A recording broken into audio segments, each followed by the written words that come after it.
Walking around Safe Fleet. Look at this place. This is where you get your van decked out with all the equipment.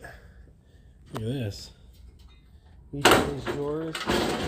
Gigantic, dude. Look at that. You gotta get some of these for home. You know what I mean? Like, these are stellar. I love this so much. We're having a blast here. There's lots of things to look at. They have like a model mock-up of like an absolute gorgeous setup, like magnifique. I would do heinous things for this, right? Like workstation, adjustable. Look at that, adjustable workstation. So you can make it higher, make it lower. There's two of them, so two adjustable trays.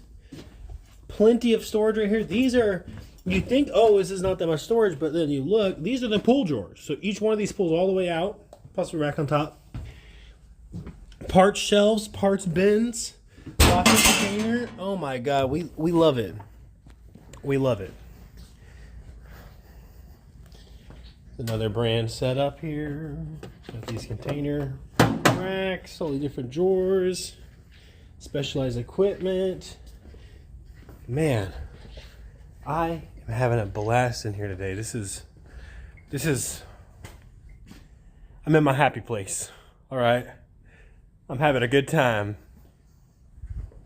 I just want one, man. Soon. Very soon.